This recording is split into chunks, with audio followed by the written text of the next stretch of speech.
Então, pessoal, o programa Paladar hoje é meu. Mariana Pinto não está mais trabalhando aqui, o programa hoje é meu, de Ana Patrícia. E agora a gente, como eu prometi no outro bloco, a gente vai conversar com a nutricionista, a doutora Miriam, para falar sobre alimentação para pacientes oncológicos.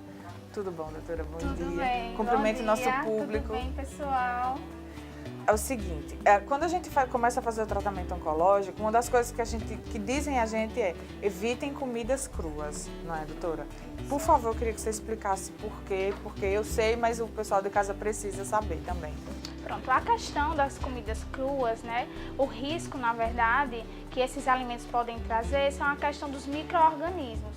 Então, como os pacientes que estão sendo submetidos à químio ou à radioterapia, geralmente ficam com o seu sistema imunológico um pouco comprometido. Então, a gente precisa, né, minimizar qualquer risco. Então, o ideal é que você realmente evite esses alimentos crus, né? Ou então que a higienização seja feita da maneira correta, né? Se for o caso de consumir. Suco, se a gente for sair para almoçar, jantar com os amigos, porque afinal de contas a gente está doente, mas a gente ainda está vivo e tem vida social um pouco. O suco é melhor em lugares fora de casa, de polpa ou de fruta. Eu sempre tomava de polpa porque eu tinha medo. Isso. O grande problema de se alimentar fora de casa quando você tem um sistema imunológico comprometido é justamente aquela questão, a gente não sabe se o local higieniza corretamente as frutas. Então, sempre tem que procurar um local de confiança, onde você possa conhecer um pouquinho a cozinha. E caso isso não seja necessário, vai para a polpa mesmo, né? Porque, justamente como eu falei, a gente não sabe a procedência dessas frutas. Acabou a quimioterapia, a imunidade está ok, mas aí eu vou fazer radioterapia. Certo. No meu caso eu já fiz, mas aí quem for fazer radioterapia precisa ter alguma restrição? Para mim disseram assim, evite camarão, porco, comida carregada. O povo fala muito disso, dessa comida carregada.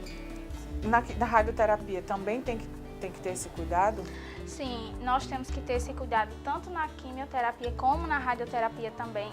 Também essa questão de carregados, né, carne de porco, por exemplo, está muito relacionada com a questão da contaminação também, envolvendo a questão da imunidade. Então, de fato, a gente precisa ter cuidado, selecionar bem os alimentos, né, dar preferência àqueles alimentos naturais.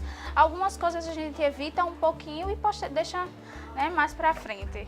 As comidas orgânicas, quando eu estava fazendo quimioterapia, a gente sempre procurava comprar frutas e verduras orgânicas. Agora que eu já terminei a rádio, já terminei a química, já terminei a cirurgia, eu ainda preciso comer a comida orgânica?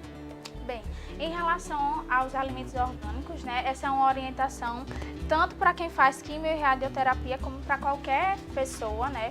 Os alimentos, hoje em dia, eles têm uma quantidade muito grande de agrotóxicos e isso não se sabe até que ponto vai trazer malefícios para a nossa saúde. Então, quanto mais natural, quanto mais saudável, melhor. Os alimentos transgênicos, porque a gente ainda não tem estudos certos sobre alimentos transgênicos, não sabe se ele faz mal, se ele faz bem, então a gente deve evitar, eu acho que não só quem está em tratamento contra o câncer, mas todo mundo, né? Isso, de fato. Os alimentos transgênicos, o que é que acontece, né? A indústria faz com que haja uma mutação, uma mudança no gene daquele alimento e aí para que ele seja mais resistente a pragas e tudo mais. E a gente não sabe até que ponto isso vai interferir na nossa saúde. Então, o ideal, de fato, é como eu te falei, a gente precisa procurar os alimentos que são mais naturais possível, porque eles são mais ricos em nutrientes, né? Vão trazer, de fato, mais benefícios para a nossa saúde. O meu tipo de câncer, ele é de origem hormonal, então por isso eu não posso comer frango e ovo desses que a gente encontra no supermercado. Então, o indicado é frango orgânico, não come frango, ovo caipira, pode. Hoje, nossos alimentos estão vindo completamente recheados de hormônios, né, de produtos químicos que fazem mal, sim, à nossa saúde. Então, o ideal é que você sempre procure fazer rodízios, né? Se você puder, tiver acesso a um frango que você conhece a procedência, a origem, ele é o mais indicado, sim. O ovo caipira também é um alimento bastante importante, ele tem uma quantidade muito boa de nutrientes, então você pode estar utilizando e sempre lembrar de fazer rodízios, não ficar sempre naquele alimento, para que você possa tanto aproveitar os outros nutrientes, né, dos outros alimentos e também evitar essa carga de hormônios se você precisar fazer o uso. E a soja? Porque assim, mais uma vez, por causa do meu tipo de câncer, eu não posso comer. É indicado que muita gente não quer comer carne, mas substitui com a soja. Como é que fica aí nesse caso? A questão da soja também, ela vem sendo muito discutida, né? Tem vários estudos aí falando pode, não pode. Então, assim, como ela geralmente também é um alimento que passa por um processo de transformação, né? Um alimento transgênico, a gente pede que evite um pouco mais e aí procurar outros alimentos que sejam mais saudáveis e orgânicos também. No outro bloco, eu dei 2 dicas para o pessoal que está passando pelo tratamento com câncer, que é muita água, hidratação e, se possível, colocar limão na comida, porque para mim foi o que me ajudou a comer tudo. Eu acertei nessa dica? Acertou, super certo. O que acontece? A questão dos líquidos é extremamente importante, né? Hidratar o nosso corpo e, de certa forma, a água também vai ajudar a liberar essas toxinas. Uma outra dica também, além da água, é a questão da água de coco, que é muito importante também. Para quem não tem nenhuma alteração glicêmica, para quem não é diabético, pode estar utilizando a água de coco.